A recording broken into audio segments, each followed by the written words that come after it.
Well, shall we move on to our brand new segment? We shall. Rival Rankings.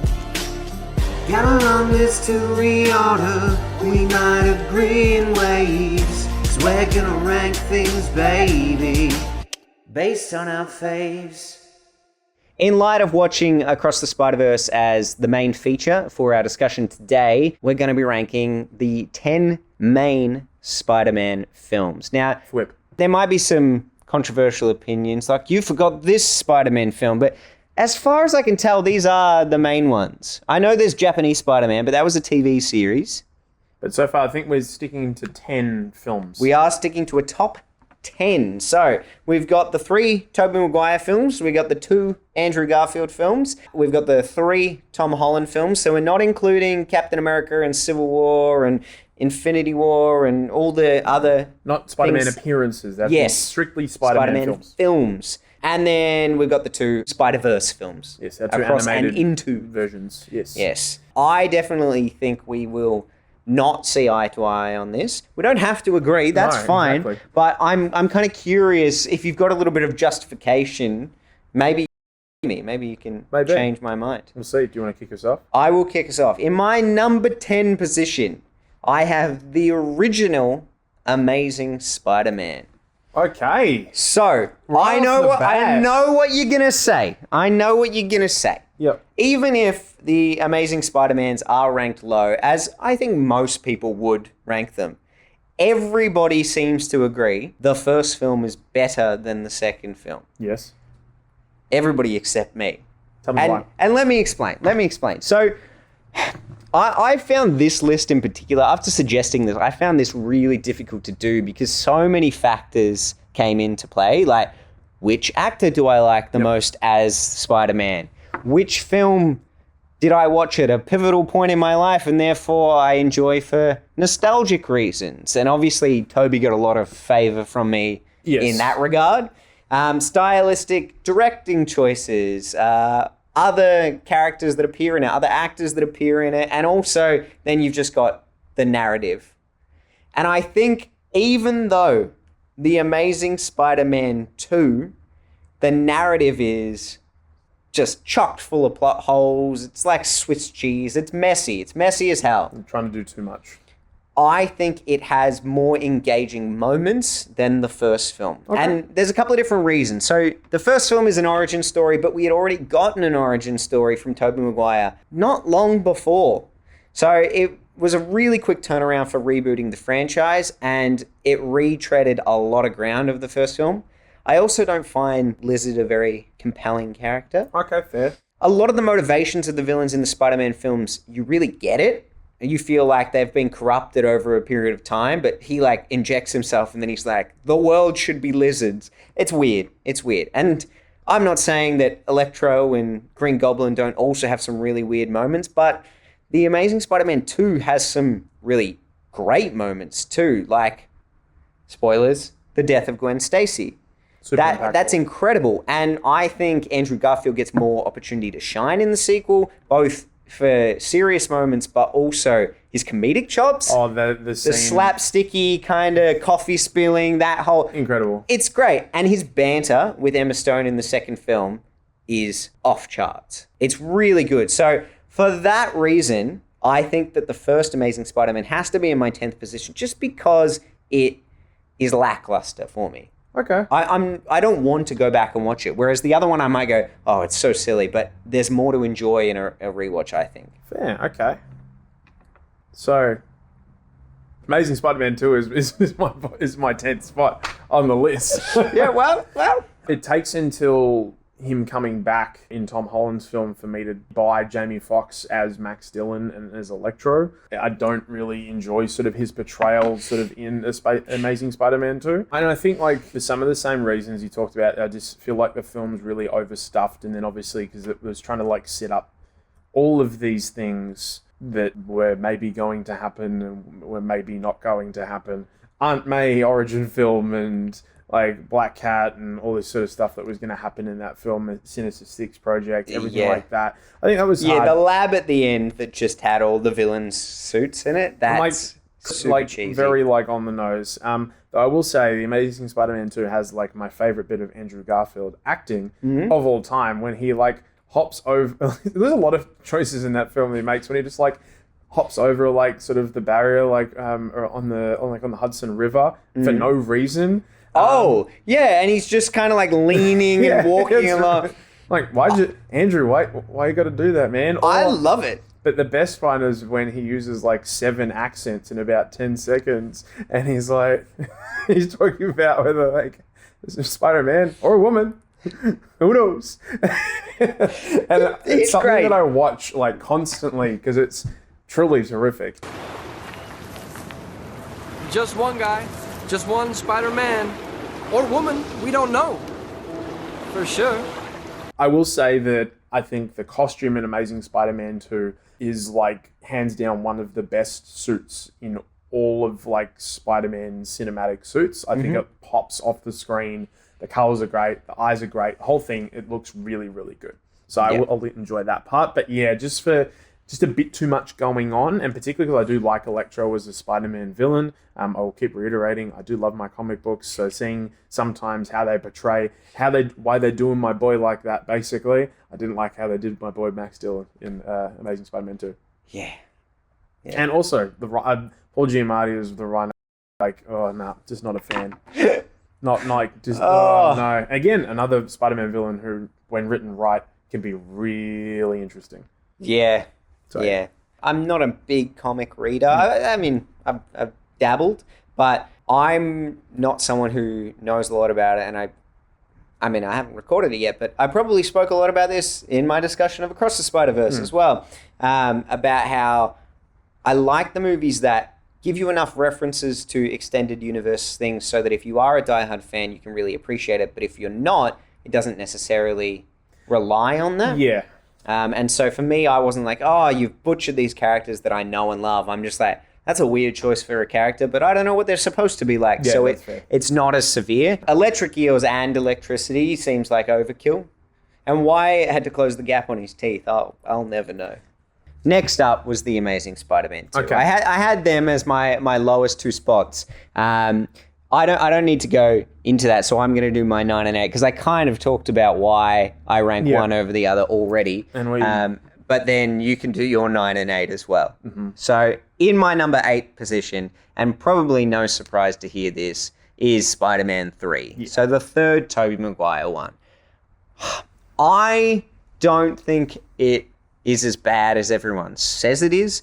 Obviously, it's bad enough for me to be putting it in number 8 of 10. But this is a good list overall. They're good, yeah. Like all of these films I will watch. Yeah, for sure. I will watch and I will rewatch. For one reason or another, particularly with this film. Yeah. But I agree with some of the things people hate about this film, but other things I champion. So the whole version of the Black Spider-Man suit, so not the Venom character, but just Dark Peter Parker. Does that have an official name? Bully Maguire. Oh, wow. Yeah. Bully Maguire. I love that. I love all of it. And I love it because it's funny, but also I love the idea that he was never someone who was in touch with what it meant to be cool. So this is like his idea of being cool. Exactly right. Yeah. And it's like, I no longer have the inhibitions that stop me from doing the things that I think are cool. And what's a cool thing to do? Wear a black suit and finger gun people and put the fringe in front of my face. And I think that people build up in their head that other people are seeing him as cool like that too. But all the women he walks past in that sequence are like disgusted. Looking at him like, what the hell are you doing? Get away from me. The only people that show an interest in him as Bully Maguire are the people that were already interested in him, like Gwen. So she's like, Betty Brant. Yeah, exactly. I don't think that that is a negative of the film. No. What I do think is a negative of the film are all the villains. It's just too much. It's too much, but none of them are compelling. The closest to a compelling villain in that I actually think, this is controversial. I think Harry is the closest to a compelling villain. I don't connect with the Venom character at all. I quite like the Topher Grace, Tobey Maguire back and forth before he becomes Venom. So just when he's a person. But Okay. as soon as he's not Eddie Brock and he's Venom, Yep. then I'm like, I don't like this version of Venom. Okay. But Eddie Brock as a character being a little like weedy and stuff. I know it's not the traditional Eddie Brock. Yeah. That, you can see the hatred in your eyes. It's like my least favorite part of the movie. But I just like Topher Grace, and I feel fair. like as a counterpart, once again, to the way that Tobey Maguire plays Spider-Man, I agree with that. Yeah. then it is the right kind of rivalry. The mix, They yeah. are the same sort of person. And so, yeah, because Tobey Maguire was never the smart alecky Spider-Man from the comics, they had to modify the story to suit the way in which he played the character. And I Correct. think they make the right choices in doing that. Yep. But yeah, the Sandman character I never connected with. His return in No Way Home feels just as lazy as his original appearance because he flip-flops from being good to bad by the minute. He's just like, you're doing this, I'll do that then with you. Like, and you never see a proper character progression there. I also don't like they rewrite the Uncle Ben death. I hate it when that. films retcon stuff. That's part of the reason I hate Scream 3. Yep. Retconning storylines. And retconning like one of the most like classic origins of a superhero as well. Yeah, no good. No good. No bueno. So yeah, on the Harry thing, it's pretty funny watching him eat pie. How's the pie? So good. That stuff is funny, like him disappearing behind a counter or as a car goes past and things. All of that is amusing, but an odd choice. Yeah, I think there's parts of the movie I enjoy because that's been my number 9 spot, Spider-Man 3. Mm-hmm. So, and again, starts to get a little bit too overstuffed in its third act. I think that I would have been happy if, and it would have almost made sense maybe if they had gone with, they could have built the film around Sandman if that was the way they wanted to do things in terms of retconning Peter's origin a little bit with Uncle Ben. And I think that Sandman has some... There's some comic book storylines that's really done a good job in grounding him and sort of giving him, and talking about his family and stuff like that. I think that could have been done more and you spent more time on that. But because of how rushed it feels to sort of set up all these different plot points, none of them really get fully cooked. A lot of them are half-baked, I think. Yep. But then you could have done like lots of different things, like in the latest Spider-Man movie, how Harry is actually the person... Sorry, the latest Spider-Man video game, in Spider-Man 2, how Harry becomes Venom. Like, they could have set him up to be Venom, even though it's not the traditional, like Eddie Brock or also like Matt Gargan or any of these sort of guys. I kind of like that more than him taking the performance enhancing. Yeah, and then turning into like someone who should be in like a SSX PS2 game or something like that. And then like hits his head in a very funny way. But It's so funny. The Goblin like snowboard thing sucks. I hate that. But anyway. Yep. We all do. It's fine. Yeah, but no, there's Same parts of the page. film like the memes that have come out of that film are truly like elite. So it'll always hold a special place in my heart. I'll move on to my number 8 spot. Yeah. And potentially this is when we might have a little bit of a difference. Uh-oh. It's my first appearance of the Tom Holland franchise. Oh, okay. Fine. But it's the first one, Spider-Man Homecoming. Yeah, that's fine. Okay. I still think we're going to have the same bottom 4. Oh, there you go. All right. Well, some people like Far From Home like a lot less than the first one, but I actually enjoyed the second of... Oh, it's way better. Jake Gyllenhaal alone. Showing a lot of scenery. As much as like Michael Keaton is 100% like the best part of this film, Yep. He's really, really good. And this is a main problem I have with all of the Tom Holland films, and you start to get a little bit less of the third one, is that I really don't like that they turn Spider-Man into like a Iron Man character. Yeah. And for like a lot of people, Robert Downey Jr.'s Tony Stark portrayal is like the best thing out of the Marvel Cinematic Universe. They really got upset when he died. I wasn't upset. I'm not a big Iron Man person. Okay. I mean, enjoy the Iron Man films, but he's not... Nobody was a big Iron Man person. Until then. That's why they were able to get the rights to it. Well, exactly. But I don't like the fact that particularly the Iron Man plays so much a part in Peter Parker's origin. I really hate that. But there's parts of like the high school setting I really enjoy. I wish we could have got more Peter Parker in high school. I think his relationship with Liz Allen is really interesting. I love Ned. You don't get as much MJ obviously in this film, but I like the bits that she does have to work with But yeah, I don't know. It's just there's something about this film. I think it is particularly the Iron Man stuff that really like just sort of pulls me away from it, and I don't enjoy it. And maybe I also would have liked some more Scorpion and Shocker in the film. I'm not sure, but anyway, that's fine. So number 7 for me is Homecoming. I feel like Tom Holland is unfairly judged in my list because I think he's great. But his films, part of it's timing. When they were released, I wasn't as crazy about Spider-Man. Okay. I had moved on from some of that stuff. My 7 and 6, Homecoming, and then Far From Home. Okay. The only reason the other one isn't the next one on the list after that is because bringing back the other Spider-Man was like a nostalgic rush that just got me really giddy. And I've only seen it twice. Yeah. So twice at the movies. I own it now and I still haven't done the third rewatch. And the more I think about it, the more I feel watching it again might enlighten me to some of its flaws. I think nostalgia went a long way to how much I enjoyed it the first couple times. Yep. And I will credit that film too in getting me to appreciate the Andrew Garfield films way more Oh yeah. for his performance alone. Like, he's incredible. And so, yeah, this is where our lists are going to get a little convoluted and confusing. We might start flying through them now with our justifications. But, yeah, I would say 7, Homecoming, and then 6, Far From Home. But 6 was the better film for me purely because of Jake Gyllenhaal. I think he's his great. mentor-type role that he plays in the beginning, and then that flip to, like, such a camp, exaggerated, over-the-top villain that he's having so much fun playing is just... I got a lot of enjoyment out of that. Yeah, enjoyed chewing scenery in that film 100%. It's really... Yeah, he's great. So in terms of my 7 and 6, so I've got the first Amazing Spider-Man film at my 7 that I do enjoy. A lot of it's, I think, the action. I really love a lot of the action scenes in that when he's like sitting on the web. It's almost like a little bit of like a radar sort of basically, and Connors is sort of coming to, get into the sewers and all that sort of stuff. I enjoy that. I enjoy the body horror sort of side of things a little bit, that elements with that character. I do think that, Lizard's motivation is like a little bit weak, and not enough time to sort of like get set up. But I do enjoy like Risa fans in that role. The swinging scenes are really good. It feels really visceral and real.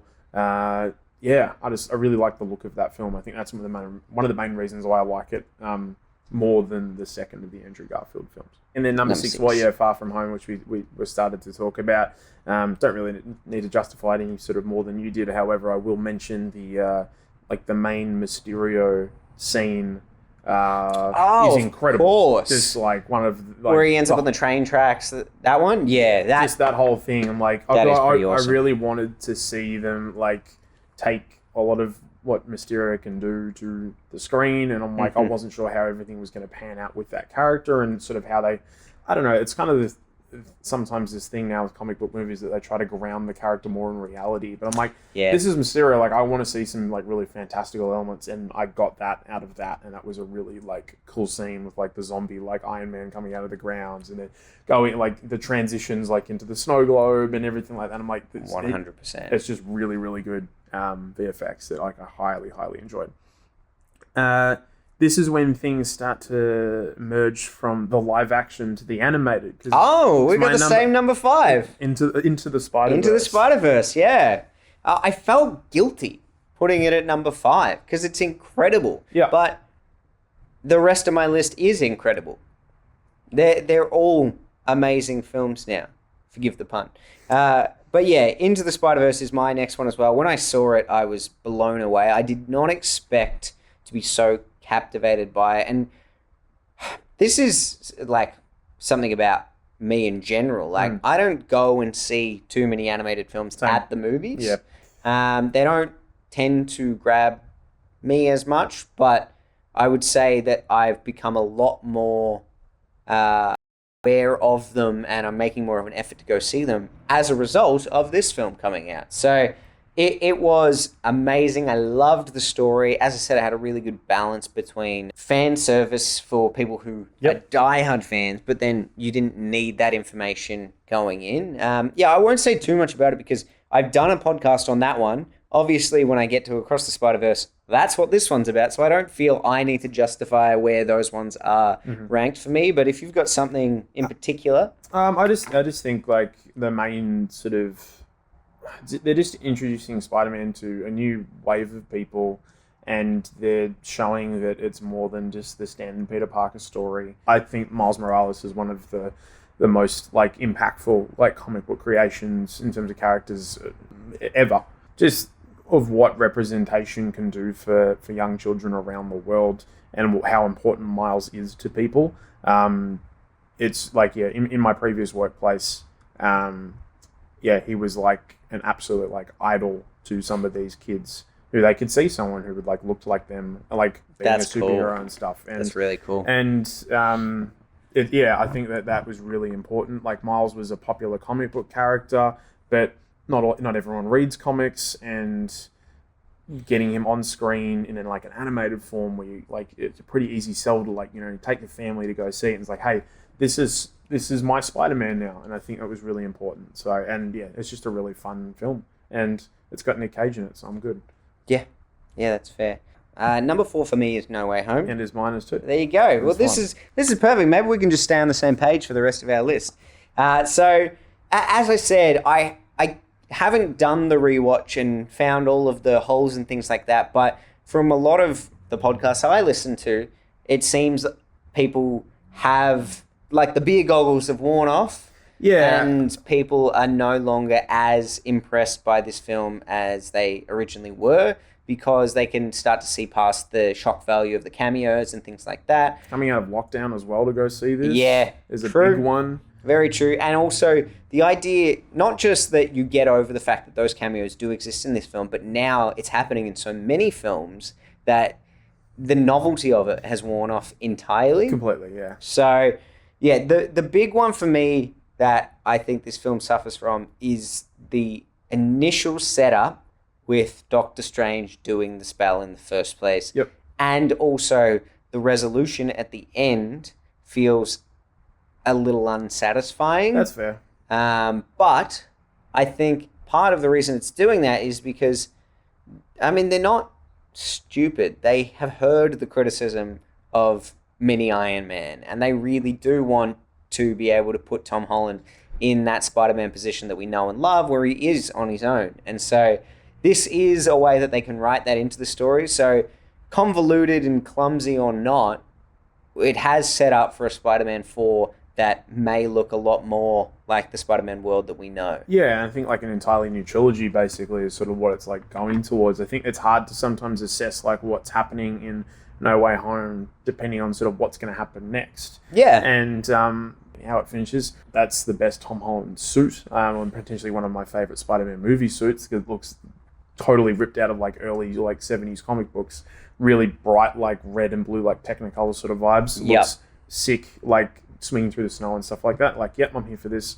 But yeah, there's like elements of the film that I really enjoy. I mean, that whole scene, like the apartment scene, is fantastic. But like, I think one of my favorite parts of that movie is when Tom Holland starts like absolutely wailing on him, and his just smile is growing while he's getting punched in the face. I'm he's just like a really like, he's just a top tier actor. He's like one of my favorite actors of all time, and I love how much he relishes that role and cares about it. When a lot of actors don't really put the same kind of elements of care factor, I guess, into their superhero performances. For sure. And he kind of set the tone, like, 20 years ago. And the fact that he wanted to come back and he still cares about that character so much. Same goes for Alfred Molina. I think that's really important. Yeah. Cool. So, yeah, really enjoy it. Speaking of Willem Dafoe, my number 3 spot is the original Spider-Man. Okay. Oh, so clearly not yours. We got a difference, yeah. Yeah, all right. Wow. This is my top 3 are all top tier. They are all incredible films. I really struggled to rank these 3, and I did feel a tremendous amount of guilt to have to put any of them out of that top position. But I do think that even though the Tobey Maguire films are amazing and I love them, and Willem Dafoe is amazing, I think Spider-Man 2, from start to finish, is incredible. Yep. Even though I think perhaps Alfred Molina is not as compelling as Willem Dafoe. But as a film. As a film, I think it's a better one. The train sequence, stopping the train, and I also just think the difficulties that he faces throughout it and the action set pieces, and there's more that kind of draws me in. Plus, I love the reoccurring theme of him letting MJ down in the film.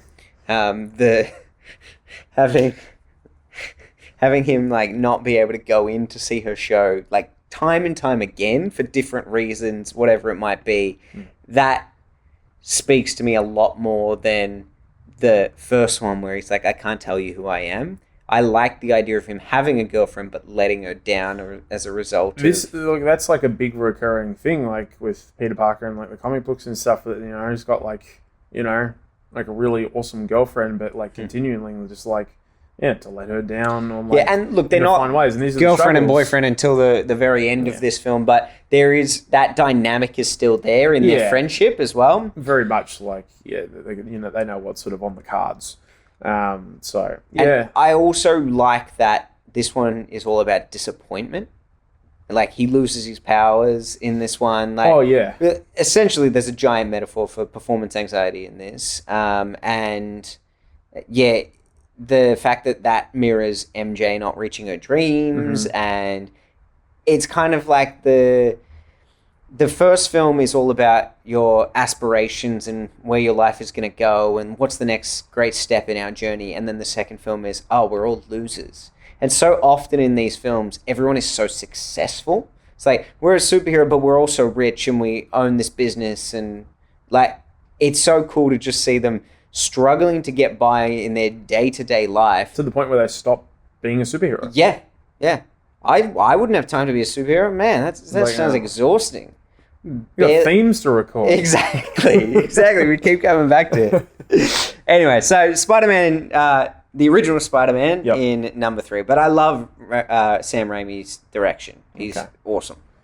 So my number 3 spot is the film that is currently behind us. Yeah, there you go. So Across the Spider-Verse, right behind your head. That's potentially because I need to give it I didn't get to see it in the cinemas, which I feel like can really impact sometimes my impressions of a film. But at the same time, I think it's like an incredible film. And I really like the fact that what they had done with honestly like a D-grade villain in the Spot.